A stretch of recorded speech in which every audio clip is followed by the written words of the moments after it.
Twilight descended over the Montana wilderness as Chenoa stood atop the limestone ridge overlooking the sprawling territory of the North Star Pack. Wind whipped her raven hair across her face, but she remained motionless, watching the distant figures congregate around the ceremonial grounds below. Tonight marked the 20th full moon since she had been bound to Onacona. 20 moons of suffocation beneath the weight of tradition, and the unrelenting expectations of being the Alpha's mate. The mate bond pulsed within her chest, a constant awareness of him, like an invisible tether connecting their souls. She pressed her palm against her sternum, willing the sensation to recede, if only for a moment. Freedom felt like a distant memory, a concept growing hazier with each passing day. Her phone vibrated in her pocket, a jarring reminder of the modern world that existed beyond their ancestral lands. The screen illuminated with a text from Maya, one of the few pack members who shared her growing discontent. Meeting tonight. The old Blackwood barn. Midnight. Chenoa deleted the message, immediately her heart quickening. What had begun as quiet conversations among a handful of frustrated pack members was evolving into something dangerous, something revolutionary. The distant howl of a wolf, Onacona's unmistakable call, summoned her to the gathering below. She closed her eyes, breathing deeply before shifting. The transformation came easily now, bones restructuring and skin yielding to sleek, silver-white fur. She bounded down the hillside, her wolf form moving with effortless grace across terrain that had belonged to her ancestors for generations.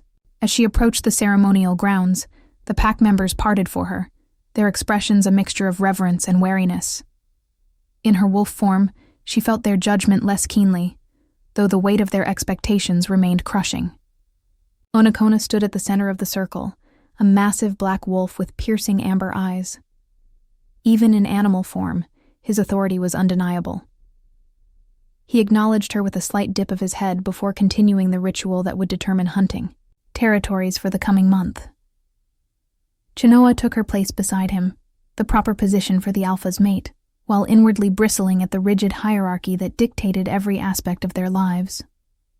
Later, in human form again, and dressed for the council meeting that followed every full moon ritual, Chenoa sat silently as Onacona addressed the pack elders in the great room of their territorial headquarters, a modernized lodge that served as both home and administrative center for the North Star Pack. The boundary disputes with the Silver Creek Coalition must end. Onacona's deep voice resonated through the room.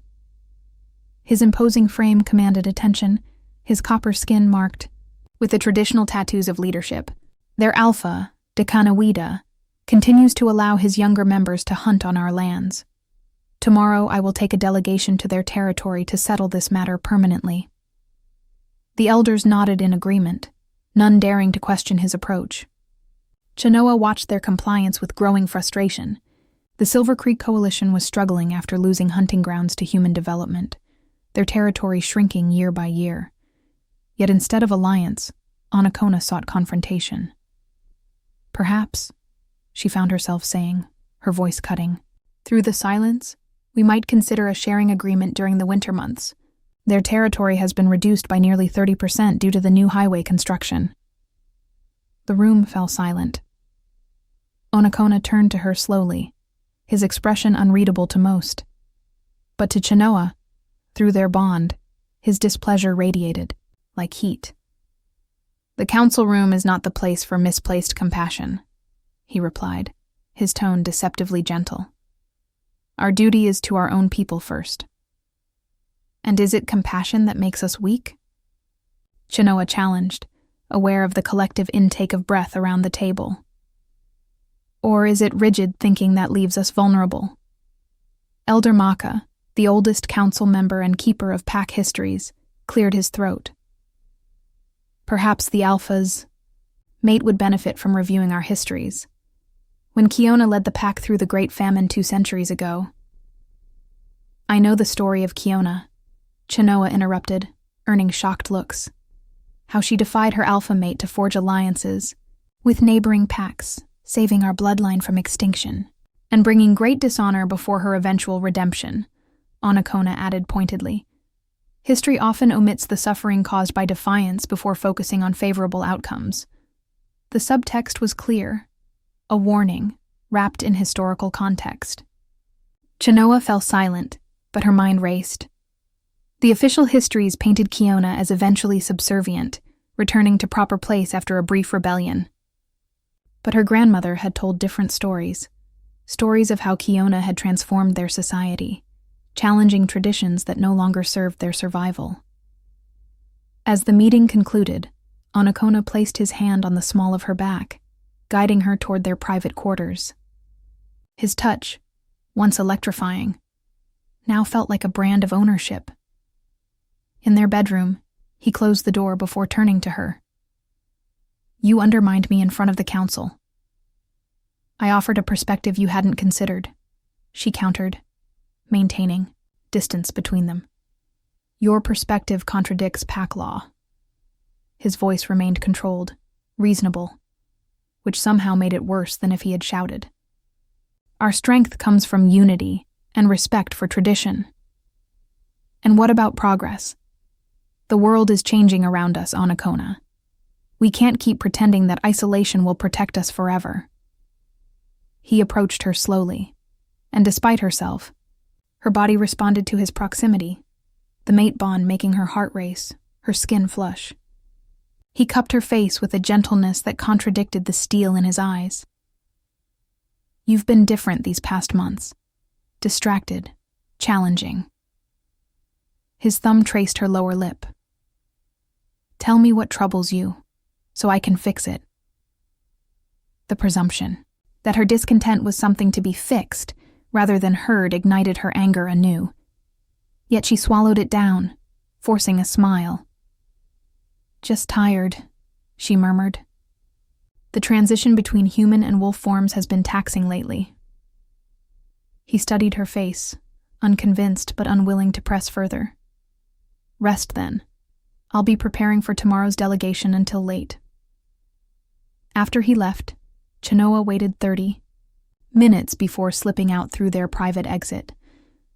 The night air felt like freedom as she made her way toward the abandoned Blackwood barn, careful to take a circuitous route to avoid the night patrols Anakona had instituted for security. The barn's weathered exterior concealed a gathering of 24 pack members, young and old, male and female, all united by a growing belief that their society needed change. Maya, a fierce woman with cropped hair and determined eyes, greeted her with a quick embrace. "We weren't sure you'd make it," she whispered. "The council meeting ran late." "I wouldn't miss this," Chenoa replied, scanning the nervous but resolute faces surrounding her. "What news?" "Silver Creek is desperate," said Dakota, a young warrior who risked his position by attending these meetings. "Onakona's delegation tomorrow isn't about negotiation. He's going to demand their submission, their complete integration under his leadership." Murmurs of concern rippled through the group. Such a move would essentially dissolve the neighboring pack's identity, absorbing them into the North Star, hierarchy at the lowest ranks. "He can't do that," Chenoa protested, though she knew he could, and would. "He can if the other alphas in the region support him," said an elder voice from the shadows. Chenoa turned to find Elder Aponi stepping forward. Her presence shocked everyone. As one of the oldest council members, her participation represented a significant elevation of their cause. "Why would they support such a power grab?" Chenoa asked. "Because," Aponi said grimly, "he's been promising them parts of Silver Creek's remaining territory. He's already secured the backing of the 3 largest coalitions." The revelation struck Chenoa like a physical blow. This wasn't just about tradition anymore. This was calculated political maneuvering that would destroy countless lives and families. "Then we need to warn them," she said decisively. "Tonight." "That would be direct defiance of the Alpha," Dakota warned. "The consequences would be severe," Chenoa finished for him. "I know. That's why I'll go alone." Maya grabbed her arm. "You can't." If you're caught. As the Alpha's mate, I have greater freedom of movement than most, Chenoa reasoned. And I have something none of you have, the protection of the mate bond. Tradition dictates he cannot harm me without harming himself. What she didn't add was that the mate bond also made her betrayal more painful, more personal. She would be violating not just pack law, but the most sacred connection between shifters. If you do this, Elder Aponi said softly, you begin something that cannot be easily stopped. Like Kiona before you, your actions will force our people to choose sides. Chenoa looked around the barn at the faces watching her, some frightened, others determined, all looking to her for leadership she'd never sought. Beyond these walls lay the weight of tradition, the comfort of certainty, and the mate whose presence, despite everything, still called to something primal within her. But she also saw the future Anakona envisioned, one of increasing isolation, rigid hierarchy, and the slow suffocation of their people's spirit. A future where questioning was, disloyalty and difference was weakness. Sometimes, she said finally, choice is the only freedom we truly have. As midnight gave way to the darkest hours before dawn, Chenoa slipped through the forest boundary separating North Star territory from Silver Creek lands. Behind her, she left the security of everything she had known. Before her lay uncertainty, danger, and the first steps toward a rebellion that would either liberate her people or destroy everything she loved. The forest welcomed her like a conspirator into its shadows. Darkness embraced Chenoa as she navigated the unfamiliar terrain of Silver Creek territory. Each step carried her further from the life she had known and deeper into the consequences of her choice.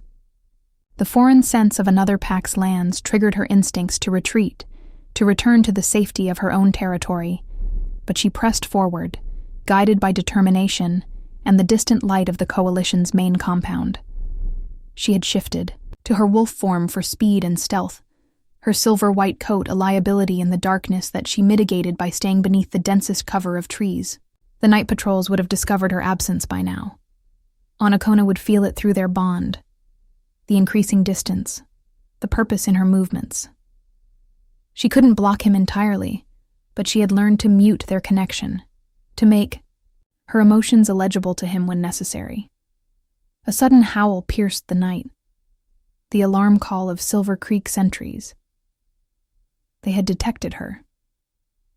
Chenoa froze, then made a decision. She shifted back to human form and stepped into a clearing, her hands raised in the universal gesture of peaceful intent. She had brought clothes in a small backpack, which she quickly donned. I come to speak with Alpha de Canawida, she called out to the shadows. I am alone and unarmed. 3 wolves emerged from the tree line, circling her cautiously. One approached, sniffing the air around her, then retreated to shift. A moment later, a young man with wary eyes approached her. You're the North Star Alpha's mate, he said, recognition dawning. Why would you come here alone, the night before your pack's delegation arrives? Because the delegation isn't coming to negotiate, Chenoa replied bluntly. They're coming. To demand your submission, or force it. The man's expression hardened. Follow me, but know that if this is some kind of trick, mate bond or not, you won't leave our territory alive. The Silver Creek compound was humbler than North Star's Grand Lodge, a collection of cabins arranged around a central meeting hall, with modern solar panels contrasting against traditional log construction. Their pack had embraced certain aspects of human technology more openly than North Star, adapting rather than isolating. Alpha Decanawida was not what Chenoa expected. Where Anakona was imposing and severe, Decanawida was lean and thoughtful, with intelligent eyes that assessed her, without immediate judgment. His cabin served as both home and office, its walls lined with books alongside traditional weapons and ceremonial items. Chenoa of North Star, he greeted her, his tone neutral. Your presence here violates at least 3 interpack protocols. I assume you have good reason. I do. She met his gaze directly. Tomorrow, Onokona will arrive with 15 of his strongest warriors. He'll offer your pack a choice between complete integration under his leadership or conflict. He's already secured support from the Riverclaw, Mountain Shadow, and Dawnbreaker coalitions by promising them portions of your remaining territory. Dekanoida's composed expression didn't change, but the room's atmosphere tensed as his advisors exchanged alarmed glances. And why? He asked carefully. Would the Alpha's mate betray such plans? Because they're wrong, Chenoa stated simply. Because our traditions were meant to sustain us, not strangle us. Because your pack's struggle against human encroachment could be our future too, if we don't learn to adapt. A female advisor stepped forward. How can we trust her? This could be a trap to catch us preparing for conflict, giving North Star justification for aggression. If it were a trap, Dekanoida replied, sending his mate would be an unnecessary risk. He studied Chenoa intently. What do you gain from this warning? The question caught her off guard. She had been so focused on the immediate action that her longer-term goals remained nebulous. The beginning of change, she finally answered. Onokona rules through tradition and intimidation. The other alphas fear or respect him too much to challenge him. But if his first major power play fails, if he's confronted with united resistance instead of easy victory, it creates an opening for different voices within all our packs. Your voice, Dekanoida observed. Mine and others, Chenoa corrected. There are many in North Star who question the path we're on but fear speaking out. A Dekanoida rose and paced the room slowly. Even if we believe you, we don't have the strength to resist a 4-pack alliance. You won't face them alone, Chenoa promised. I have connections within North Star who will stand with you, not against our pack, but against aggression and forced submission. You're talking about dividing your own people, the female advisor said, her tone softening with concern rather than accusation. The mate bond. Doesn't it make such opposition painful? Chenoa's hand moved unconsciously to her chest, where the bond pulsed with increasing discomfort as her actions aligned against Onokona's will. Yes, she admitted, but sometimes pain is the price of progress. After a long silence, Dekanoida nodded. We'll prepare for tomorrow, not for war, but for a show of unity and strength that might make your alpha reconsider his approach. He fixed Chenoa with a penetrating look. But understand this. If your warning proves false, or if this somehow endangers my people further, the ancient laws regarding traitors will seem merciful compared to what you'll face. I understand, Chenoa replied, feeling the weight of her choices like physical pressure on her shoulders. As she prepared to leave, Dekanoida added, The stories say Kiona faced similar choices during the Great Famine. The official histories claim she returned to proper submission, but our oral traditions tell a different tale, of how she established the first Council of Equals among the northern packs, a system that lasted nearly 50 years before the old ways reasserted themselves. Chenoa stared at him, startled by this confirmation of her grandmother's stories. Why did it end? The same reason all revolutions falter, he said quietly. People forget why change was necessary in the first place. Comfort breeds complacency. Dawn approached by the time Chenoa reached the North Star border. She had shifted back to wolf form for the return journey, but as she crossed into her territory, a familiar scent stopped her cold. She turned to find Onokona standing among the trees, his human form silhouetted against the lightening sky. Did you think I wouldn't know? He asked, his voice terrifyingly calm. Did you think I couldn't feel you moving through the bond? Couldn't sense your purpose? Chenoa shifted back to human form, quickly dressing to face him on equal terms. Then you know I won't apologize. You've betrayed not just me, but every member of this pack, he said, approaching her slowly. You've undermined our position, weakened our standing among the coalitions. I've prevented an unnecessary conflict, she countered. Silver Creek doesn't need to be absorbed or destroyed. They need alliance, cooperation. What they need isn't your concern. Onakona's voice hardened. Your duty is to your pack, your people. My duty is to what's right, Chenoa shot back. The world is changing, Onakona. We can't continue to live by rules established centuries ago when we face different threats, different challenges. His expression shifted subtly, something like hurt flickering beneath the anger. This isn't about pack law, is it? This is about us, about the bond. The accusation struck close enough to truth to make her hesitate. The bond is part of it, she acknowledged. Being bound to someone should be a choice, not a sentence. Love should be offered, not commanded. You think I commanded your love? Now genuine pain colored his voice. The bond reveals compatibility, Chenoa.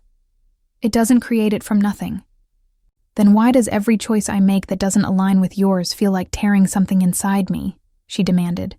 Why is disagreement treated as disloyalty? Because some disagreements threaten everything we've built. He gestured, expansively at the territory around them. Our ancestors didn't survive centuries of persecution and hunting by humans by questioning every tradition, every hierarchy that protected them. But we're not running for our lives anymore, Chenoa insisted. We're choosing how to live them. Onakona's expression closed off, the momentary vulnerability vanishing behind the mask of alpha authority. The delegation to Silver Creek is canceled. You've seen to that. But your actions cannot go unanswered. The council will decide your punishment. And if I refuse to accept it, then you declare yourself outside pack protection, he said flatly. Is that what you want? To abandon your people, your home, your place? The question hung between them like a physical thing. Chenoa thought of the barn meeting, of the faces looking to her for leadership, of Elder Aponi risking her position to support change. She thought of her grandmother's stories about Kiona, now confirmed by Dekanawida. What I want, she said carefully, is for our people to thrive, not just survive, to grow, not just endure. And sometimes that requires challenging even the most sacred traditions. Onakona studied her face, and through the bond she felt his struggle, anger warring with a deeper emotion she couldn't quite name. Finally, he stepped aside. Go to the lodge. The council meets at noon. Until then, you are confined to our quarters. It wasn't imprisonment, not technically. But as Chenoa walked the path toward the Alpha Lodge, pack members stopped their activities to watch her pass. Some expressions showed confusion, others disappointment. A few, particularly among the younger members, revealed something that looked dangerously like hope. In their quarters, Chenoa found Maya waiting, her face tight with tension. Everyone knows, she said without preamble. About the meeting at the barn, about your warning to Silver Creek. There's a council member who's been informing Onakona, not Aponi, she added quickly, seeing Chenoa's alarm. We think it's Neshoba. He wasn't at the meeting, but he's always been ambitious. Chenoa absorbed this betrayal with surprising calm. Who else has been identified? Most of us, Maya admitted. Takota has been stripped of his warrior status. 3 others have been confined to their homes. But something unexpected is happening. More pack members are speaking up. Not just the ones from our meetings. It's like your actions broke some dam of silence. A mixture of hope and dread filled Chenoa. And the council meeting? It's not just about you anymore, Maya said, lowering her voice despite their privacy. Onakona is calling for a reaffirmation of traditional pack law, stricter enforcement, harsher punishments for dissenters. But 3 council members are pushing back, saying the pack should at least discuss the possibility of reform. Which 3? Aponi, of course. Mahka, surprisingly. The historian, Chenoa murmured. He knows better than anyone how our traditions have evolved over time. And Nitika, the youngest council member. She's arguing that isolationism is actively harming the younger generation's ability to function in the human world. The news gave Chenoa her first glimmer of hope. 3 out of 12 is still a minority. But it's a start, Maya insisted. And there's something else. Runners have arrived from Silver Creek. Decanawida is requesting a formal summit, not just with North Star, but with all the regional alphas. He's proposing a new coalition structure, with shared hunting rights and mutual defense agreements. Chenoa sat heavily on the edge of the bed, the implications washing over her. Onakona will see it as a challenge to his authority. Yes, Maya agreed. But he can't simply dismiss it without looking unreasonable to the other alphas. Decanawida has framed it as a response to increasing human encroachment, a common threat that affects all packs. A knock on the door silenced them. Maya quickly moved to the bathroom as if she had merely been helping Chenoa prepare for the day. When Chenoa opened the door, she found Elder Maka standing there, his ancient face solemn. "May I enter?" he asked formally. Chenoa stepped aside, and the old historian walked slowly to the center of the room, leaning heavily on his carved staff. He made no acknowledgement of Maya's presence, though he surely knew she was there. "The council meeting has been moved forward," he informed Chenoa. "Onakona wishes to resolve this matter before responding to Decanawida's summit proposal." "And how does the council intend to resolve me?" Chenoa asked dryly. The elder's mouth twitched in what might have been the ghost of a smile. "That remains to be seen. But I came to tell you something about Kiona that isn't in our official histories." He glanced meaningfully toward the bathroom door. "Something that both of you should hear." Maya emerged slowly, not bothering to pretend surprise at being discovered. "Kiona faced a council much like the one you'll face today," Maka continued. "She stood accused of undermining pack law by forming alliances without alpha approval. The penalty then, as now, was severe: banishment at minimum, execution at worst." Chenoa felt a chill despite the warm room. How did she survive? By understanding that progress never comes from standing alone against tradition, the elder said pointedly. She had cultivated support not just from other packs, but from within her own. When the council convened to judge her, 20 pack members stood with her, some council members, some ordinary wolves, young and old alike. "Strength in numbers," Maya murmured. "More than that," Maka corrected. "Legitimacy through unity. One dissenter is easily dismissed as misguided. 20 from all walks of pack life suggest a deeper issue that must be addressed." He fixed Chenoa with an intent gaze. "The council meets in 1 hour. How many will stand with you when the time comes?" The question lingered in the air as the elder departed, leaving Chenoa and Maya exchanging determined looks. "We need to spread the word," Chenoa said, "not just to our group from the barn, but to anyone who might support change, even if they've been afraid to say so." Maya nodded. "I'll do what I can. But Chenoa..." She hesitated. "This goes beyond challenging a policy or questioning a decision. You're challenging the fundamental power structure of our society.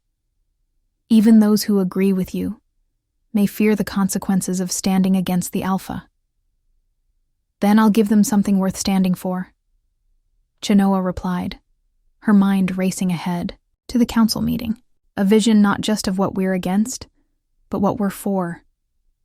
As Maya slipped away to contact their allies, Chenoa moved to the window overlooking the pack grounds. Pack members went about their morning routines, some casting glances toward the Alpha Lodge, where decisions about their future would soon be made. Many would choose security over uncertainty, the familiar over the unknown. But as she watched, she noticed small groups forming, conversations happening in hushed tones. The ripples of change were spreading, slowly but surely, through the pack that had been her home all her life. Whether those ripples would become a wave powerful enough to reshape their society or simply crash against the rocks of tradition remained to be seen. The council chamber doors loomed before her, their ancient wood carved with the symbols of North Star's founding. Whatever waited for her on the other side would determine not just her fate, but potentially the future of all their kind. Chenoa straightened her shoulders and prepared to face it, prepared to become either the catalyst for a new era or a cautionary tale in their pack's long history. Her hand reached for the door handle, her decision irrevocable. Silence descended upon the council chamber as Chenoa entered, her footsteps echoing against stone floors polished by generations of pack leadership. The circular room, with its 12 carved seats arranged in an arc before the Alpha's chair, had witnessed centuries of pack law being administered. Today, it would witness something else entirely. Onokona sat in the central position, his posture rigid, expression unreadable.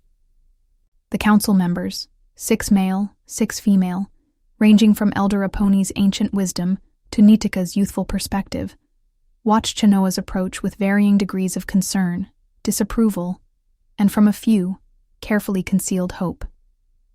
Chenoa, maid of Alpha Onokona, intoned Neshoba, the suspected informant, his voice carrying the formal weight of official proceedings. You stand accused of actions detrimental to pack security and unity, specifically organizing unauthorized gatherings, undermining Alpha authority, and sharing pack strategy with potential rivals. How do you respond? Before Chenoa could answer, the chamber doors opened again. Maya entered first, followed by Dakota, and then, one by one, pack members began filing in. Not just the small group from the barn meetings, but others, young warriors, middle-aged hunters, even a few elders. They positioned themselves behind Chenoa, a silent statement of solidarity. By the time the flow stopped, 37 pack members stood with her, far more than she had dared hope for. Onokona's expression darkened. This proceeding is closed to all but council members and the accused. With respect, Alpha, Elder Maka spoke up, his ancient voice surprisingly strong. Pack law permits witnesses when matters of significant impact to the pack are being decided. I believe 37 members qualifies as significant interest. Murmurs of agreement rose from several council members. Onokona's jaw tightened, but he nodded curtly, unwilling to begin by violating the very traditions he sought to defend. The accusations stand, Neshoba pressed. How does the accused respond? Chenoa stepped forward, centering herself in the chamber. I acknowledge my actions, she stated clearly. I deny that they are detrimental to our pack. On the contrary, I believe they are essential for our future survival and prosperity. Explain, Nitika prompted, ignoring Neshoba's glare at her interruption. For generations we have survived by turning inward, by maintaining rigid hierarchies and traditions that once protected us from human persecution, Chenoa began. Those traditions served their purpose, but the world has changed, and we have not changed with it. She gestured to the windows, where the distant lights of the nearest human town could just be seen on the horizon. Human development encroaches further every year. Technology makes hiding more difficult. Other packs face these challenges too. Some, like Silver Creek, more acutely than others. Which is why strong leadership is more essential than ever, Onokona interjected. Unity under clear authority has preserved our way of life. Preserved, yes. But at what cost? Chenoa challenged. Our young people struggle to navigate the human world we increasingly interact with. Our resources diminish as territory shrinks. And instead of seeking common cause with neighboring packs facing the same challenges, we plot to absorb or dominate them. Neshoba leaned forward. So you admit to intentionally sabotaging pack strategy regarding Silver Creek? I admit to preventing an unnecessary conflict that would have cost lives on both sides, Chenoa replied firmly. I admit to opening a door for dialogue that offers a better path forward for all packs in the region.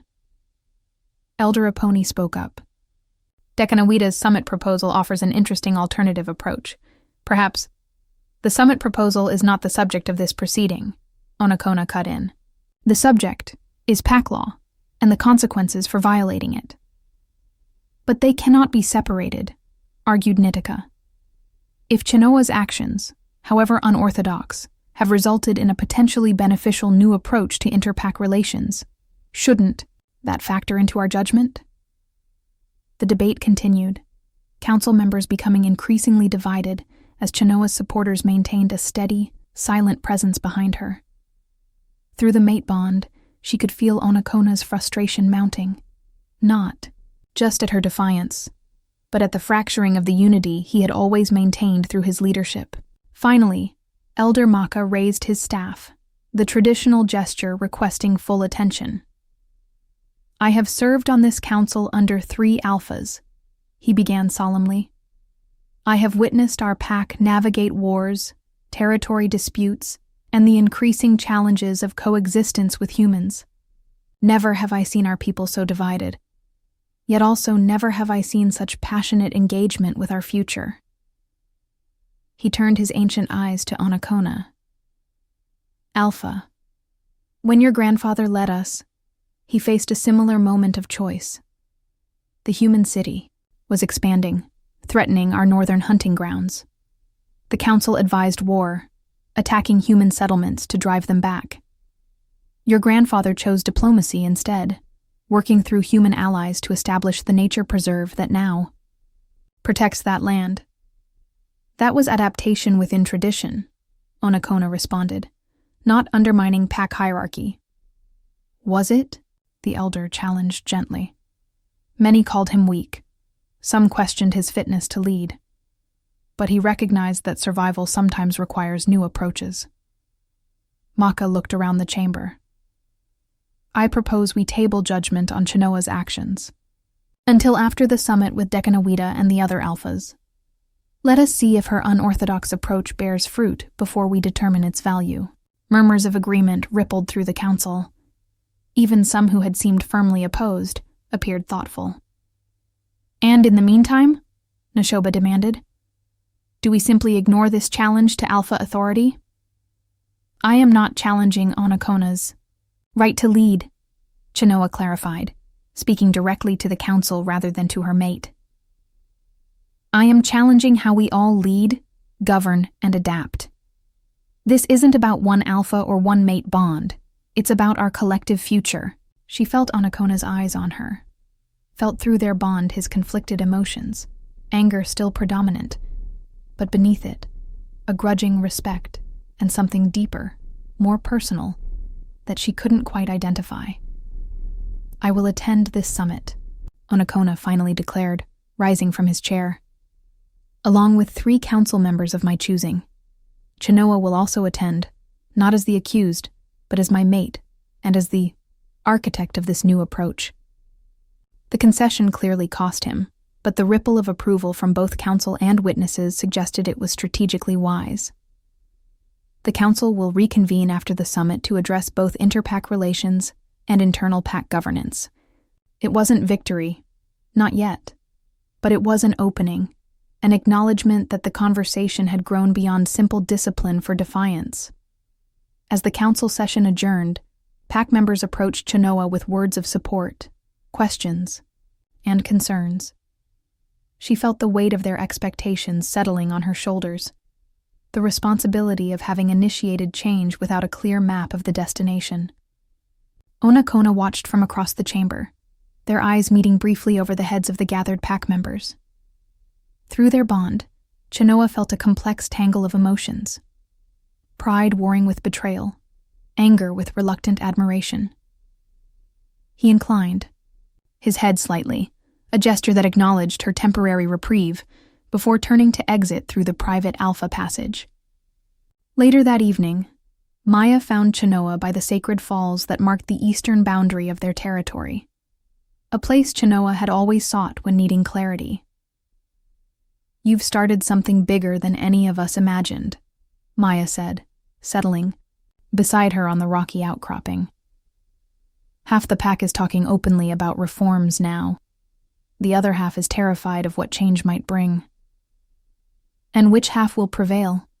Chenoa asked, watching the water cascade into the pool below. "That depends on the summit," Maya replied. Onakona chose his delegation carefully, Neshoba for traditional support, Nidika to appease the progressives, and Elder Maka as the voice of historical perspective. A balanced approach, Chenoa acknowledged. Smarter than I expected. He didn't become alpha through strength alone, Maya reminded her. Don't underestimate his political instincts.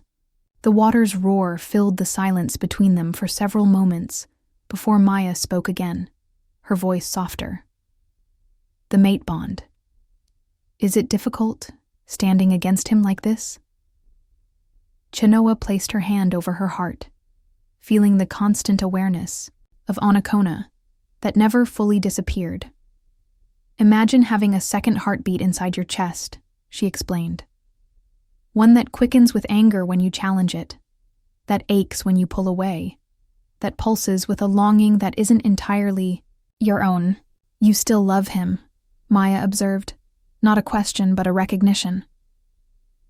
The bond complicates everything, Chenoa admitted. Sometimes I don't know which feelings are mine and which are echoes through the connection. But that's part of what I'm fighting against, the idea that our identities, our choices, should be subsumed by ancient magic and tradition. The sound of approaching footsteps alerted them both. Takota emerged from the forest path, his expression urgent. Runners have arrived from the Mountain Shadow Coalition, he reported. Their alpha is withdrawing support for Onakona's original plan. They're interested in Dekanawida's summit proposal instead. That's good news, Chenoa said, rising to her feet. There's more, Takota continued gravely. Riverclaw is still backing Onakona. Their alpha Makya is pushing for the summit, to reaffirm traditional pack hierarchy rather than reform it. He's gathering supporters from the smaller packs. Chenoa felt the implications settle heavily. So the summit becomes not a discussion of reform, but a battleground between opposing visions. With North Star caught in the middle, Maya added, and our pack already divided. No, Chenoa corrected, a new determination hardening her voice. Not caught in the middle. We're the catalyst. And whether this catalyst creates destruction or transformation depends on what happens in the next 3 days. As darkness fell over the territory, Chenoa returned to the Alpha Lodge to find Onakona waiting in their quarters. The space that had once been their shared sanctuary now felt charged with tension, the distance between them both physical and ideological. The delegation preparations are complete, he informed her, his tone professionally neutral. We leave. At dawn for neutral territory. Chenoa nodded, equally formal. Thank you for including me. I had little choice, he replied, a hint of bitterness breaking through his composed exterior. You've made yourself central to this situation. She met his gaze directly. This isn't about undermining you, Onakona. It's about... I know what you believe it's about, he interrupted, moving closer. Freedom, progress, breaking from outdated traditions. His proximity sent the mate bond humming with awareness, with the magnetic pull that had never fully disappeared despite their conflict. But there's something you haven't considered. Which is? That some traditions exist for reasons beyond control or hierarchy, he said, his voice lowering. That the structures you're so eager to dismantle have protected our kind for centuries. That change, without understanding what you're changing, can destroy more than it creates. The conviction in his voice gave her pause. For the first time, she sensed not just the Alpha's determination to maintain control, but genuine concern for their people's well-being. Then help me understand, she challenged. Not by quoting ancient laws or reciting the elders' warnings, but by truly explaining what you fear will be lost. Something shifted in his expression. Surprise, perhaps, that she was asking rather than assuming. For a moment, the political leader receded, and she glimpsed the man she had first bonded with. Stability, he finally said. Security. The knowledge that when threats arise, our response isn't debated by committee, but implemented with decisive leadership. He ran a hand through his dark hair, a rare gesture of uncertainty. We survived when humans hunted us to near extinction because alphas made difficult, sometimes brutal decisions for the good of all. But we're not being hunted anymore, Chenoa pointed out gently. Aren't we? His eyes flashed. The form has changed, but the threat remains. Development squeezes our territories. Technology makes concealment harder. Humans may not carry silver bullets now, but their expansion threatens our existence just as surely. The conviction in his argument made Chenoa realize her own vision had gaps, that her focus on freedom and choice hadn't fully addressed the very real dangers their kind still faced. Perhaps, she ventured, we both have pieces of the truth. Perhaps neither the old way nor complete revolution is the answer. Onokona studied her face, the bond between them momentarily clearing of anger, allowing a tentative connection. And what would this middle path look like? That's what the summit should determine, Chenoa replied. Not your vision alone, nor mine, but something forged from all our experiences and needs. He nodded slowly, and for a brief moment, Chenoa felt hope that they might find common ground. Then his expression closed again, the alpha reasserting control over the man. We'll see what the summit brings, he said, moving toward the door. I've had quarters prepared for you in the east. Wing for tonight, I thought. Space might be beneficial for both of us. The distance he imposed hurt more than she wanted to admit. As the door closed behind him, Chenoa felt the mate bond stretch uncomfortably between them. Not breaking, but strained to its limits. Outside the window, she could see pack members still gathered in small groups, discussing the day's events and the changes sweeping through their society. Whatever happened at the summit would affect not just her relationship with Onokona, but the future of everyone outside that window. As she prepared for sleep in her separate quarters, a soft knock at the door revealed Elder Aponi, her ancient, face grave in the lamplight. I've come with a warning, the elder said without preamble. Neshoba has been meeting privately with representatives from Riverclaw. I believe they're planning something beyond simple political alliance. What kind of something? Chenoa asked, dread pooling in her stomach. The kind that ensures traditional leadership remains unchallenged, Aponi replied cryptically. The kind that might view certain progressive voices as expendable obstacles. You're talking about violence, Chenoa realized, the implications crystallizing. At the summit? I'm saying that revolutions, even peaceful ones, rarely remain peaceful when power feels truly threatened. The elder placed a gnarled hand on Chenoa's arm. Be vigilant. The path you've chosen is honorable, but dangerous. Long after Aponi departed, Chenoa stood at her window watching the waxing moon rise over the territory. Tomorrow they would depart for the summit that would determine not just her fate, but potentially the future of all shifter society in the region. The forces of tradition and change were hurtling toward collision, with her at the center of the impact. Through the mate bond, she sensed Onokona's restlessness matching her own, his certainty wavering as he too contemplated the precipice they all stood upon. Whatever connection they had once shared, whatever love had been born of the bond and, grown through choice, was now entangled with larger principles and opposing visions. The moon climbed higher, casting long shadows across the territory that had always been her home. By the time it set again, those shadows might be permanently altered, along with everything and everyone they touched. Fate had placed her at this juncture of history.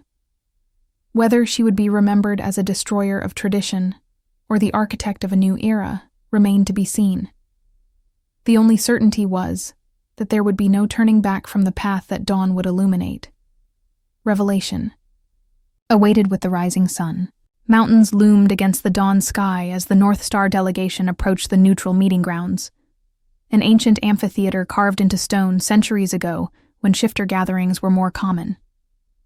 Chenoa rode near the front of the procession, conscious of the curious and sometimes hostile glances from pack members who still viewed her as a traitor to tradition.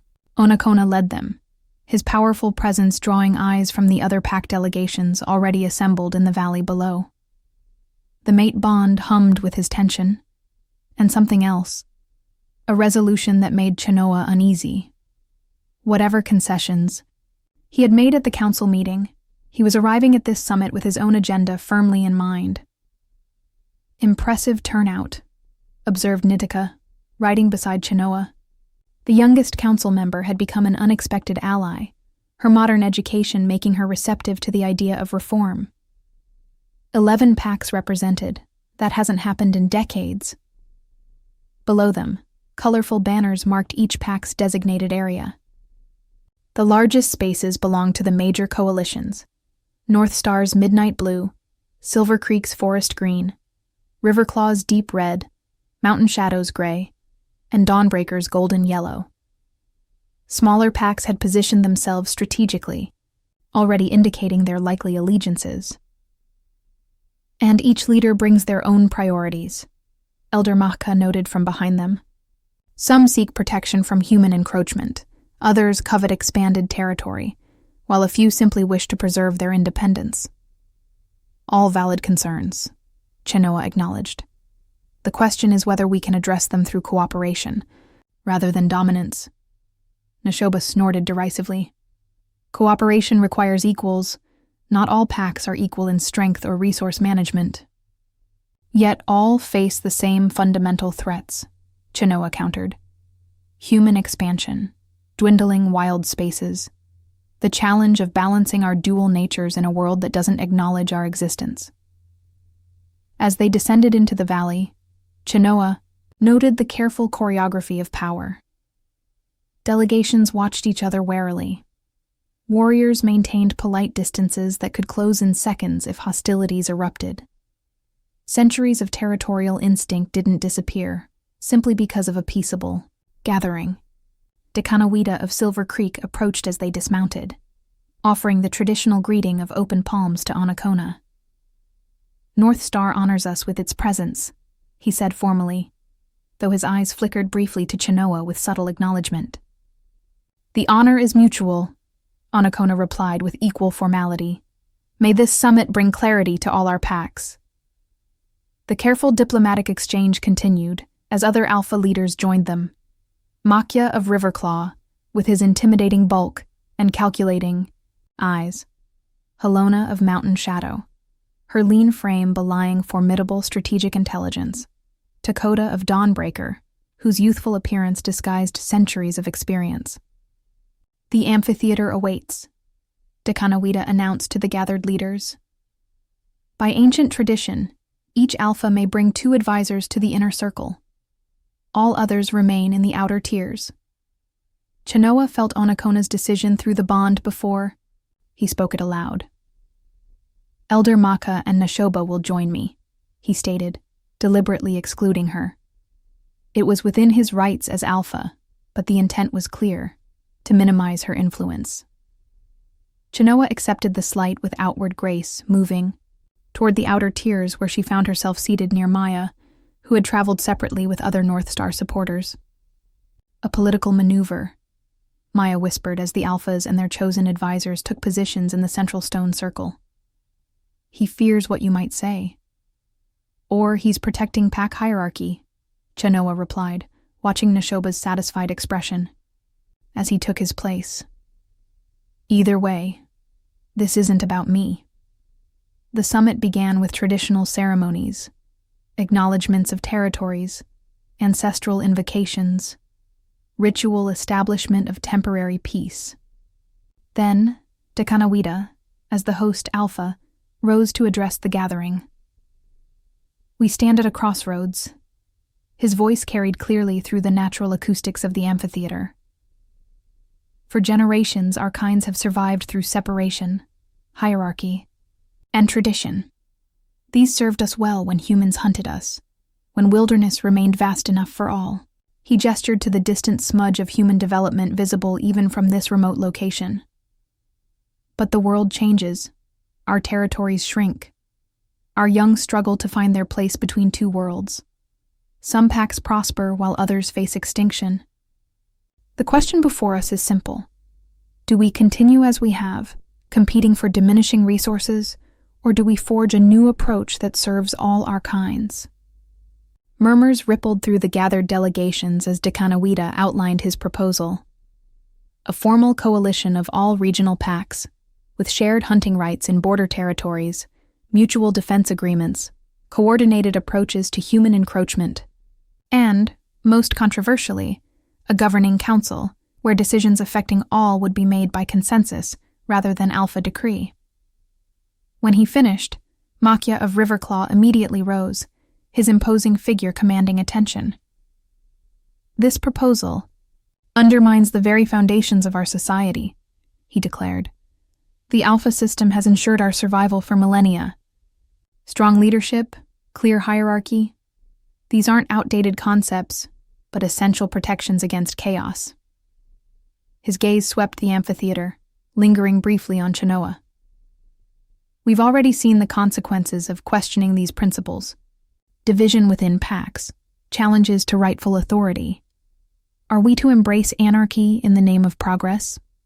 From her position, Chenoa could see supporters nodding throughout the gathering, particularly among older pack members. Tradition offered certainty in uncertain times, a powerful appeal that couldn't be dismissed as simply resistance to change. Helona of Mountain Shadow spoke next, her measured tone a contrast to Makia's passionate defense. "Neither rigid adherence to tradition nor wholesale revolution serves our future," she argued.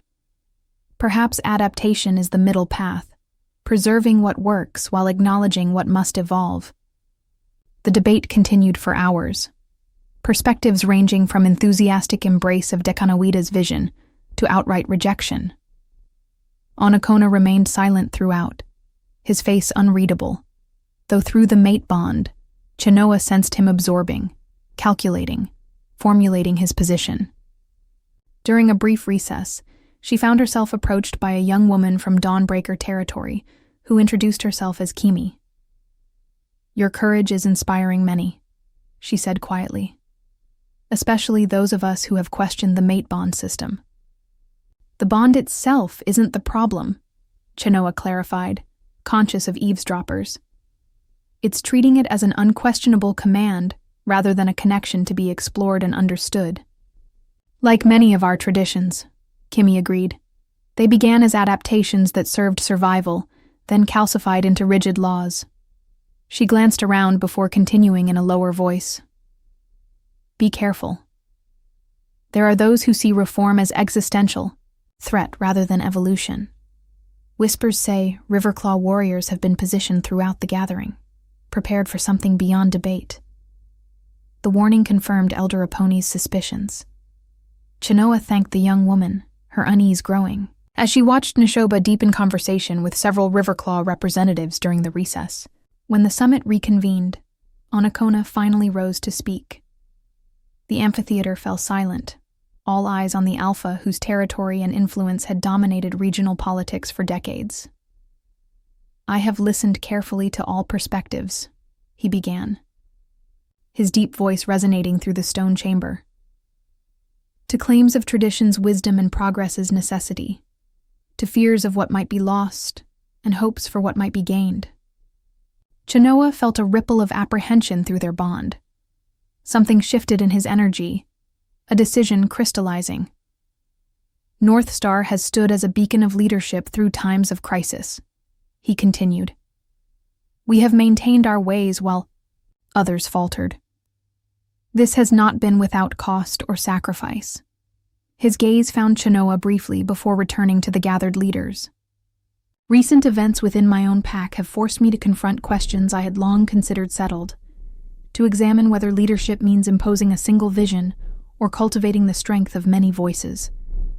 A murmur of surprise spread through the amphitheater. This was not the unyielding defense of tradition many had expected from Onokona.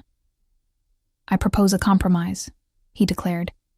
"Not Dekanawita's full council system, which dilutes necessary leadership, but also not a return to isolated territories competing for resources. Instead, a coalition of alphas, meeting regularly to address common threats and opportunities, with binding agreements on territory boundaries and resource sharing." Chenoa watched reactions ripple through the gathering.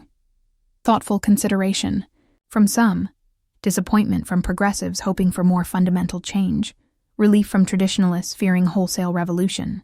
It was a masterful political position that acknowledged the need for evolution while preserving the core of Alpha authority. Before discussion could begin on Onokona's proposal, Makia of Riverclaw strode to the center of the circle, his expression thunderous. "This is weakness disguised as compromise," he declared. "First Silver Creek proposes abandoning our ways, and now North Star, our strongest coalition, suggests diminishing Alpha authority."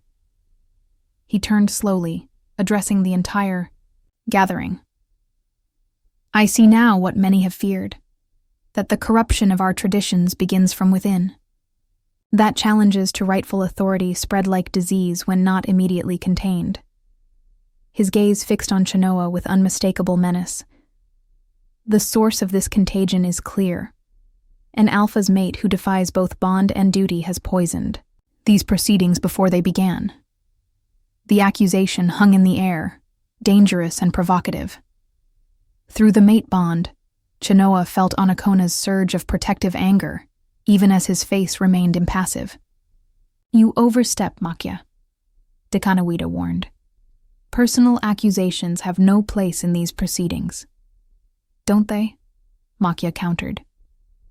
"When the future of all our kinds hangs in balance, when ancient ways that preserved us are threatened by sentimentality and weakness?" He gestured contemptuously toward Chenoa. This summit was convened under false pretenses, orchestrated by those who would see Alpha authority undermined.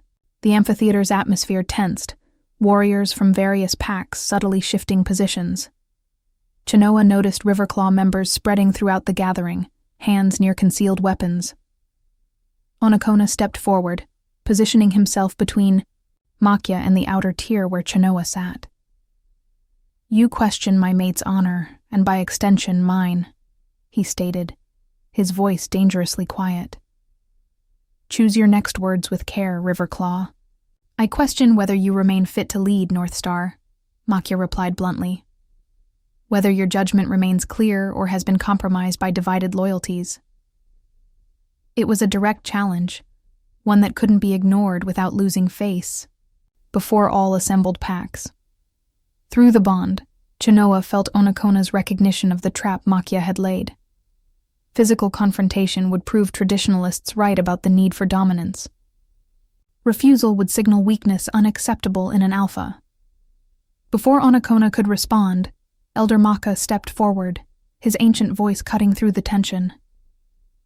"The oldest records speak of a time before Alphas," he proclaimed, "when our kinds were guided by counsels of wisdom rather than strength alone, when mate bonds were celebrated as connections of equals rather than hierarchies of power. The unexpected historical perspective drew attention away from the brewing confrontation. These proceedings test not our adherence to recent traditions, but our connection to our deepest origins," the elder continued. "The question is not whether we preserve or discard, but whether we remember completely or selectively."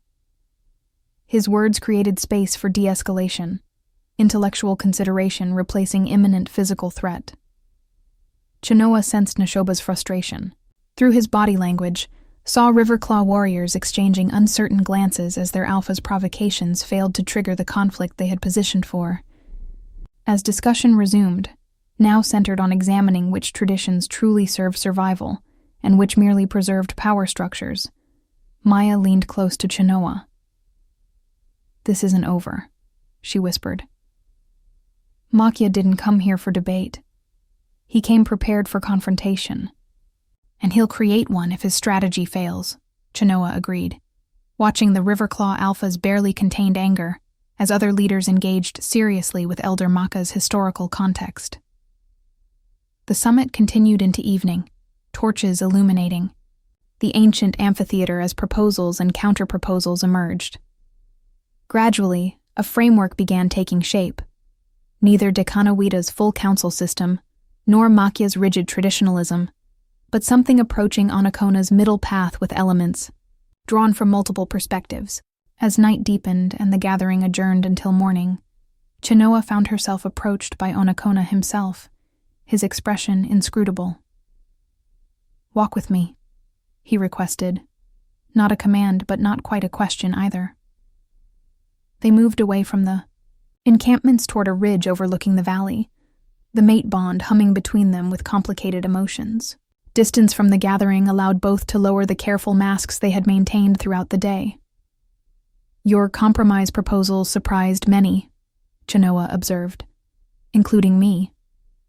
"Did you think me incapable of adaptation?" he asked, a hint of wry humor breaking through his formal demeanor. "I thought you more committed to traditional authority," she admitted. "Your position today suggested you've been reconsidering more than you've shown." He was silent for several moments, gazing out at the torchlit encampments below. "I've led North Star for 73 years, he finally said. "Through conflicts, territorial disputes, increasing human encroachment, I've made decisions I believed necessary for our survival, sometimes at great cost. The weight of those choices changes a leader." Chenoa studied his profile in the moonlight, seeing beyond the alpha to the man bearing burdens few could comprehend. "And now?" "Now I see that survival requires more than strong leadership," he acknowledged. "It requires willing hearts, shared purpose." He turned to face her directly. "You showed me that, though not in ways I would have chosen." The admission cost him pride, she knew.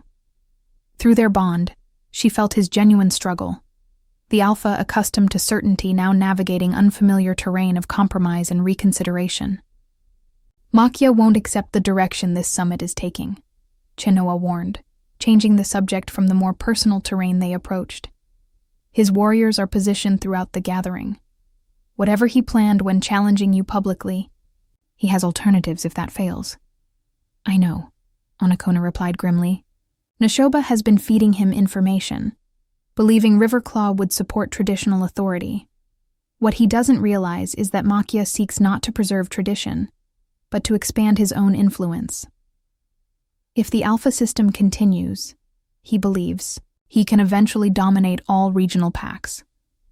The political calculation surprised Chenoa. "You've suspected this all along." "I've led long enough to recognize ambition disguised as principle," he confirmed. "Which is why my compromise maintains enough alpha authority to check Makia's expansionism while allowing the cooperation Dekanawida seeks." Their conversation was interrupted by approaching footsteps, Maya and Dakota hurrying toward them with urgent expressions. "Riverclaw warriors are mobilizing," Dakota reported quietly. "They're positioning around Silver Creek's encampment. We've intercepted messages suggesting they plan to take Dekanawida hostage to force concessions. Or to eliminate the primary voice for reform," Chenoa added, the pieces aligning with the pony's warning. Onokona's expression hardened. "Alert our warriors discreetly and inform Mountain Shadow. Halona will support intervention if it prevents open conflict." As Maya and Dakota departed to spread the warning, Chenoa turned to Onokona. "This summit was meant to prevent bloodshed, not trigger it." "Sometimes peace must be defended," he replied, already moving toward their encampment to prepare, "even against those who claim to uphold order." "And after?" Chenoa asked. "If we prevent Makia's plan, what then?" Onokona paused, looking back at her with an expression that held both determination and uncertainty. "Then we continue building something new. Not your vision alone, nor mine, but something forged from both." The mate bond pulsed between them, stronger than it had felt in months, not the forced connection of tradition, but something evolving into partnership despite their differences. Whether that evolution would have chance to develop remained, uncertain as they hurried toward the encampments where tension was steadily mounting. Behind them, the moon illuminated the ancient amphitheater, silent witness to countless gatherings where the future of their kind had been determined. By dawn, that future would take a new shape, forged in either bloodshed or breakthrough. The night deepened toward its darkest hour, the critical point where all transformations become possible, or where they falter at the threshold of change. Shadows gathered as the summit's fate balanced on a knife's edge. Embers from scattered. Campfires glowed across the valley as Chenoa moved silently through the shadows, every sense heightened by danger.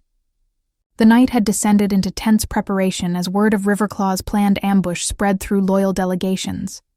Shifters on both sides readied themselves, some for attack, others for defense, all while maintaining the pretense of summit, decorum. She had separated from Onokona an hour earlier, each taking responsibility for different aspects of their counter-strategy. Through their bond, she could feel his focused determination. The Alpha now fully committed to preventing Makia's power play, even if it meant aligning with reform factions he had once opposed. 3 Riverclaw warriors positioned behind Silver Creek's main tent, Maya reported in a whisper, as they crouched behind a rocky outcropping. 2 more near their supply wagons. They've surrounded Dekanawita's entire delegation. "And our people?" Chenoa asked. "In position. Mountain Shadow's warriors have joined with ours. Dawnbreaker remains neutral but alert." Dakota approached from the opposite direction, his expression grim. Makeshift weapons being distributed among Riverclaw. Supporters, metal-tipped spears, designed to prevent healing. Chenoa absorbed this with growing concern. They're preparing for more than hostage-taking. This is looking like attempted elimination of the reform movement. "The old way," Dakota said darkly. "When succession was determined by combat, rather, than bloodline or council." The realization crystallized Chenoa's understanding. Makia isn't just opposing change. He's leveraging the chaos to establish dominance over all regional packs. She glanced toward the Riverclaw encampment where Makia would be finalizing his plans. He's using tradition as cover for a power grab. Through the mate bond, she sent a pulse of urgent warning to Onokona, receiving immediate acknowledgement. Their connection had strengthened throughout the crisis, functioning now as the partnership it was always meant to be, rather than the hierarchy it had become. "We need to reach Dekanawita before they move," Chenoa decided. "Not to fight, but to prevent the conflict entirely." "How?" Maya questioned. "Riverclaw has his entire delegation surrounded." "Not from above," Chenoa replied, pointing to the ridge overlooking the Silver Creek encampment. "We shift, approach from the high ground, and extract Dekanawita before Makia realizes what's happening." The plan was risky. Shifting made them vulnerable during the transformation, and approaching from above meant difficult terrain. But it offered the element of surprise that might prevent the bloodshed brewing in the valley. As they prepared to move, Chenoa felt a familiar presence approaching. Onokona emerged from the shadows, his eyes finding hers immediately. "Makia has accelerated his timeline," he informed them. "He's gathered his closest warriors for final instructions. They move within the hour." "We're going to extract Dekanawita," Chenoa explained quickly. "Remove the primary target before they strike." Onokona considered this, then nodded. "I'll accompany you. Maya, coordinate with Mountain Shadow's perimeter guards. Dakota, alert. Our warriors to be ready, but not to engage unless attacked first." As Maya and Dakota departed, Onokona turned to Chenoa, his expression softening slightly.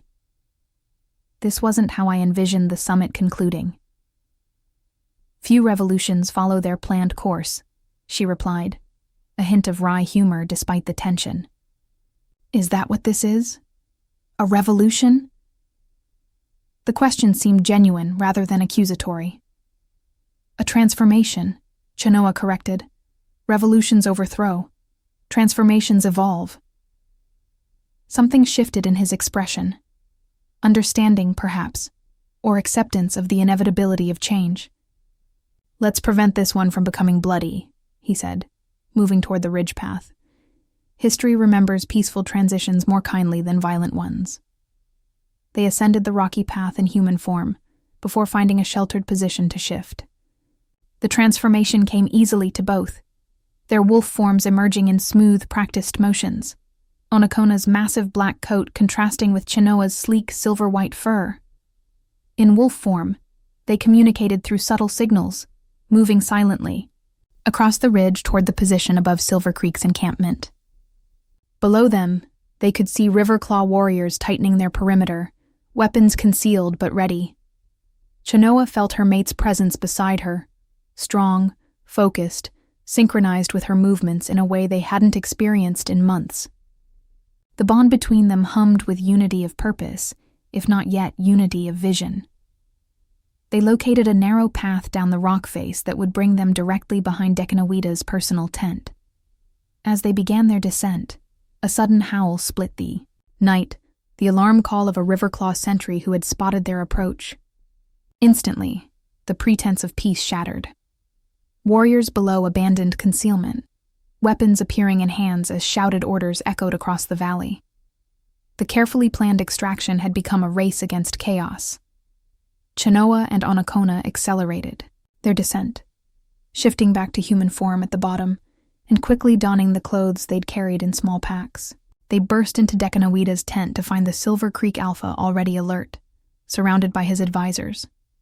"Makya moves against you," Onokona stated without preamble. "We need to get you to safety before—" A commotion outside interrupted him. The sounds of clashing metal and snarls as the first skirmishes erupted between Riverclaw's forces and the defensive perimeter established by North Star and Mountain Shadow. "I won't flee while my people are threatened," Dekanawita declared, reaching for a ceremonial spear that served as both symbol of authority and practical weapon. "This isn't about courage," Chenoa insisted. "Makya seeks to eliminate the voice of reform. If he captures or kills you, the summit fails, and tradition prevails through force rather than choice." Outside, the fighting intensified. Through their bond, Chenoa felt Onokona's strategic assessment. The violence was spreading faster than anticipated, Makya's forces more numerous than intelligence had suggested. "We need a different approach," Onokona decided. Not extraction, but confrontation. Direct challenge to Makya, alpha to alpha. Single combat, Dekanawita understood immediately. By ancient law, pack disputes can be settled through champions rather than collective bloodshed. Chenoa felt cold dread spreading through her chest. Makya is younger, fueled by ambition. He's been preparing for this. "And I have led longer, with experience he lacks," Onokona countered. "More importantly, calling for traditional resolution forces him to acknowledge traditional boundaries. He cannot reject ancient law while claiming to defend it." The strategic brilliance was undeniable, but the risk terrified her. Traditional combat between alphas wasn't regulated sporting contest, but potentially lethal confrontation that ended only with submission or death. Before she could argue further, Maya burst into the tent, breathless and urgent. "Mountain Shadow's eastern flank is breached. Dawnbreaker has abandoned neutrality and joined Riverclaw. The smaller packs are choosing sides. This is becoming full territorial war." The situation was deteriorating by the minute. If full pack war erupted, the casualties would be devastating, and any hope for peaceful reform would be buried with the dead. "Get to the ceremonial circle," Onokona instructed Chenoa. "Use the summit horn to call for attention. Invoke the ancient rite of alpha challenge." He turned to Dekanawita. "Gather the neutral alphas as witnesses. If enough stand with us, Makya must accept the challenge or lose all legitimacy." As they moved to implement this desperate plan, Chenoa caught Onokona's arm. "The mate bond. I can feel your determination, but also your doubt." She met his eyes directly. "You don't have to do this alone." "This is alpha business," he replied, though without the dismissive tone such words would have carried months earlier. "No," she countered firmly. "This is our future, all of us. And I won't let tradition dictate that only male strength determines that future." Understanding dawned in his expression. "You're suggesting—" "Tandem challenge," she confirmed. "Rare, but precedented. The histories speak of mated pairs who fought as one when pack survival was at stake." Onokona's expression shifted from surprise to consideration. "Not practiced for centuries. Many will call it violation of alpha tradition." "Let them," Chenoa replied fiercely. "We're fighting for a future that honors connection over hierarchy. What better way to demonstrate that than to stand together rather than having you stand alone?" Through their bond, she felt his resistance giving way to recognition, not just of the strategic advantage their combined strength would provide, but of the symbolic power their unity would demonstrate. The very transformation they sought for their society would be embodied in their approach to this challenge. Together, then, he agreed, a new respect evident in his eyes. As equals. The ceremonial horn's deep resonance cut through the chaos of scattered fighting, its ancient call triggering instinctual response among all shifters present. By sacred tradition, the horn signaled matters transcending immediate conflict, matters requiring attention from all gathered packs. As warriors paused mid-struggle, Chenoa stood at the center of the amphitheater, the massive horn lowered from her lips, Onokona beside her, their unity a silent statement more powerful than words. Gradually, fighters from all factions gathered at the tiered seats, bloodied but responsive to the ancient summons. Makia pushed through the crowd, his expression thunderous. "This interruption changes nothing," he declared. "The weak seek to undermine our ways through dialogue, while the strong reclaim leadership through action." "Then demonstrate your strength honorably," Onokona challenged, his voice carrying to all corners of the gathering. "I invoke Canrith Valen, the Alpha's right of singular resolution. My challenge to you, Riverclaw, for inciting conflict at a peace summit." Murmurs spread through the assembled shifters. The ancient right could not be easily dismissed without losing face before all packs. Makia's eyes narrowed, calculating his position. "I accept," he declared after a moment, confidence evident in his stance. "Though it appears North Star's Alpha requires his mate's support, even in matters of honor." "Not requires," Chenoa corrected clearly. "Chooses. We invoke the paired challenge, Canrith Suvalin, as practiced by the first shifter coalitions before Alpha rule was established." Elder Maka stepped forward, his ancient voice adding historical authority. "The records confirm this practice. When matters affect all packs and all members, leadership was tested through partnership rather than solitary strength. Uncertainty rippled through the gathering. Most had never witnessed or even heard of such a challenge. Tradition-bound pack members looked to their alphas for guidance, while progressive factions watched with dawning hope at the symbolic shift this represented. Makia sensed his advantage slipping. "I reject this convenient reinterpretation of ancient law," he snarled. "If North Star's Alpha cannot stand alone, are you refusing a legitimate challenge before all assembled packs?" Helona of Mountain Shadow interrupted. "The histories may be seldom read, but they are clear. Your choice is simple, Riverclaw. Accept the challenge as presented or forfeit your standing among the Alphas." Backed into a corner, Makia's face darkened with barely contained rage. "I accept," he growled, scanning his delegation until his eyes fixed on a towering warrior. "And I name Nastas as my second. The histories you're so fond of citing allow for equal numbers in such unconventional challenges." This modification wasn't what Chenoa had anticipated, but she recognized its legitimacy.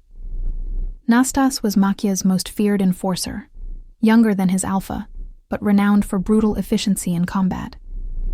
As the amphitheater was cleared for the challenge, pack members forming a wide circle around the central stone platform, Chenoa and Onokona moved to a quiet corner for final preparations.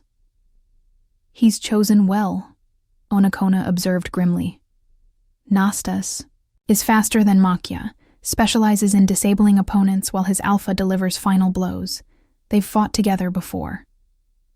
"While we've been fighting against each other," Chenoa acknowledged.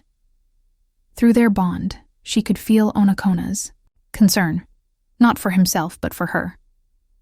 "Don't," she warned. "Don't start treating me as something to protect rather than someone to fight alongside." He met her gaze directly. "It's not doubt in your ability," he clarified. "It's recognition of what we risk. If we fall here, the reform movement falls with us." "Then we don't fall," she replied simply. "We fight as the legends say our ancestors did. 2 hearts, 1 purpose." The ceremonial preparations completed, the 4 combatants took positions on the platform. By agreement, the challenge would begin in human form with the option to shift as the combat progressed, a test of adaptability as well as raw strength. Elder Maka recited the ancient terms. This challenge resolves all grievances between the packs represented. The victor's vision for our kind will be honored by all present. Combat continues until submission or incapacitation, but not to death. He looked pointedly at Makya at this last condition, receiving reluctant acknowledgement. "Begin," the elder declared, stepping back from the platform. Makya and Nastas moved immediately into coordinated attack, years of fighting together evident in their seamless approach. They attempted to separate Chenoa from Onokona, recognizing the symbolic and tactical importance of dividing them. But the months of conflict had given Chenoa and Onokona something unexpected: intimate knowledge of each other's movements, thoughts, and strategies. The mate bond, once a source of tension between them, now became their greatest advantage, allowing them to anticipate and respond as a unified force.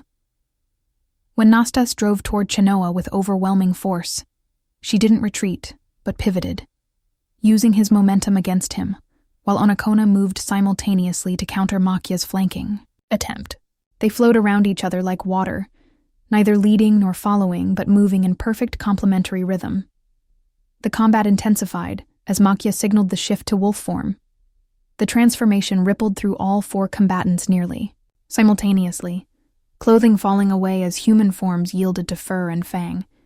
The fight became primal, instinctual, ancient prowess merging with tactical intelligence. Makya's black and gray wolf was massive, power evident in every movement as he circled and feinted.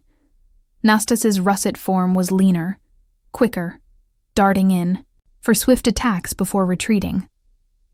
Together, they presented a formidable, experienced team, but one fighting for dominance rather than shared purpose. Chenoa and Onokona, by contrast, moved with increasing synchronization. Her silver-white form complementing his midnight black, they communicated through the bond with growing fluency.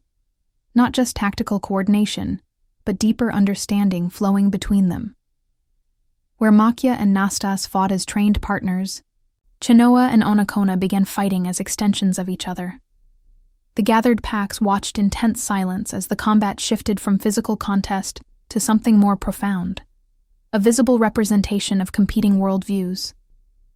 Makya and Nastas fought with traditional ferocity, each movement designed to establish dominance. Chenoa and Onokona demonstrated something new, yet ancient: partnership of equals, strength magnified through connection rather than command. Blood, matted fur as the combat continued, all 4 combatants bearing wounds that would have incapacitated lesser fighters. Nastas landed a vicious bite to Chenoa's flank that sent her stumbling, creating an opening that Makya immediately exploited, driving toward her exposed throat. In that critical moment, the bond between Chenoa and Onokona transcended conscious strategy. Without hesitation, Onokona shifted his defense of her from protective to enabling, not leaping between them as tradition might dictate, but instead creating the space and opportunity for her own counter. Chenoa rolled beneath Makya's lunge, coming up with unexpected force to catch his foreleg between powerful jaws. The crack of breaking bone echoed through the amphitheater as she disabled his primary offensive limb, not a killing blow, but a decisive one. Simultaneously, Onokona engaged Nastas with renewed intensity, driving the younger wolf backward with a series of coordinated attacks that left no opening for recovery or adaptation. When Nastas attempted to disengage to assist his alpha, Onokona anticipated the move, blocking his retreat path and forcing him into increasingly defensive posture. The tide had turned. Makya, favoring his shattered leg, fought with diminishing effectiveness while Nastas found himself isolated and overwhelmed. When Chenoa joined Onokona in the final press against Nastas, the outcome became inevitable. Minutes later, both Riverclaw fighters lay pinned, Onokona's teeth at Nastas's throat, while Chenoa held Makya immobilized with precise pressure on his wounded leg. The challenge had reached its conclusion. Elder Maka approached the platform. "Do you submit?" he asked formally. Nastas yielded first, body language communicating clear surrender. Makia resisted longer, fury evident even in his wolf form, but pain and reality eventually forced his submission. As all four shifted back to human form and donned the robes provided by attendants, the amphitheater remained silent, the assembled packs absorbing the significance of what they had witnessed. Dekanawida stepped forward. By ancient law and witness challenge, the vision presented by North Star's leaders now guides our path forward. He turned to Chenoa and Onokona. "What terms do you set for our people's future?" It was a moment of tremendous power, the opportunity to impose their will on all gathered packs. Through their bond, Chenoa felt Onokona's thoughts aligning with hers. Victory meant little if it simply replaced one form of dominance with another. "We set no terms," Onokona declared, his voice carrying across the silent gathering.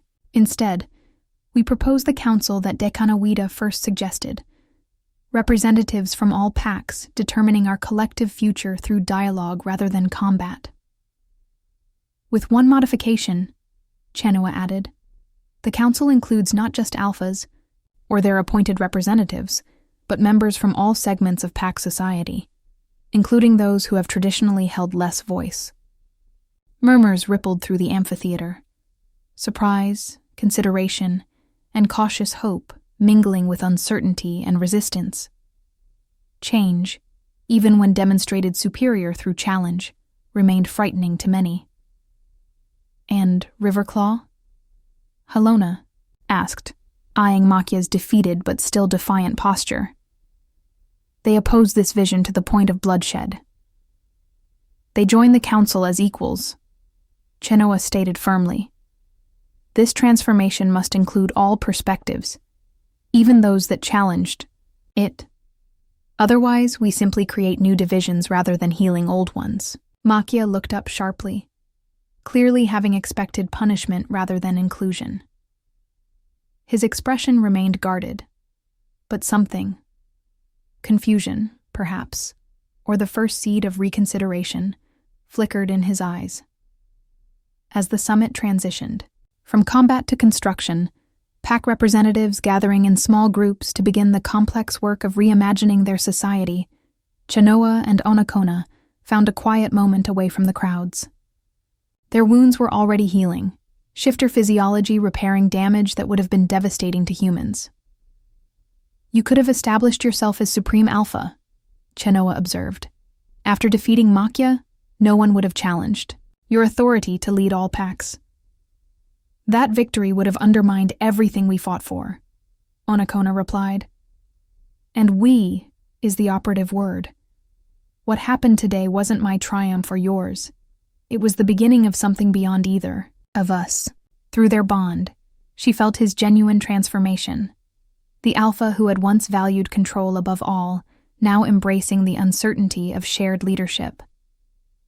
It wasn't complete conversion to her perspective, but thoughtful evolution of his own. "The mate bond feels different," she noted, hand resting over her heart where their connection pulsed steady and warm. "Because we've both stopped fighting it," he suggested. "Not by submitting to tradition's interpretation, but by discovering its true purpose." "Which is?" "Partnership," he said simply. "Not hierarchy or ownership or control. The ancestors understood this before power and politics corrupted the meaning. The bond exists not to subordinate one to another, but to strengthen both through connection." As twilight descended over the amphitheater, pack members gathered for healing, planning, and reconciliation. The path ahead remained complex and uncertain. Generations of tradition wouldn't transform overnight, and resistance would continue from multiple quarters. But something fundamental had shifted in their collective understanding of what leadership could mean, what strength could look like. 3 days later, as the newly formed council held its first formal session in the amphitheater, an unexpected visitor arrived at the summit grounds. A human woman, appearing in her 60s but moving with surprising agility, approached the gathering, escorted by confused but respectful shifter guards. "I seek Chenoa of North Star," she announced to the startled assembly. Chenoa rose from her council position, studying the stranger with puzzlement. "I am Chenoa. Who are you, and how do you know of this gathering?" The woman smiled, her eyes reflecting wisdom beyond her apparent years. "My name is Kiona Ravenwing, and I believe we have much to discuss about cycles of change and revolution." Shocked whispers rippled through the assembly. Kiona, the legendary ancestor who had challenged tradition centuries ago, whose example had inspired Chenoa's own stand against outdated hierarchies. "Impossible," Elder Maka breathed. "Kiona lived over 2 centuries ago." "Did I?" the woman asked with enigmatic amusement. Or did the histories simply record what was convenient to believe? She approached Chenoa directly. "The mate bond you and Onokona demonstrated in challenge, the true partnership the ancestors intended, breaks more than political tradition. It breaks certain limitations that conventional bonds maintain." Understanding dawned in Chenoa's expression as she studied the woman more carefully. The resemblance to her grandmother was subtle, but unmistakable once recognized. "You've been watching all this time," she realized. "Through generations, through cycles of reform and regression. Waiting for the right moment, the right hearts," Kiona confirmed. "Change isn't linear, dear one. It spirals through time, retreating and advancing. What you've begun here isn't the first attempt at transformation, but it might be the one that finally takes root." As Kiona joined the council session, sharing insights from centuries of observation and periodic intervention, Chenoa felt Onokona's presence beside her, their bond humming with shared purpose despite their individual perspectives. The future stretching before them wasn't the one either had envisioned when their conflict began. It was something richer, more complex, and ultimately more promising. Their society would neither cling blindly to tradition nor abandon it wholesale, but instead weave the wisdom of both past and future into something stronger than either alone could create. Under the vast sky that had witnessed countless generations of their kind adapt and survive, the Assembly of Pax continued their work, not completing a revolution, but beginning a transformation that would echo through generations yet to come. The mate bond between them, once a source of conflict, now anchored them in shared purpose as they faced the uncertain path ahead. 2 hearts beating as one, yet each remaining distinctly, powerfully themselves, connected and free, together and whole, transformed.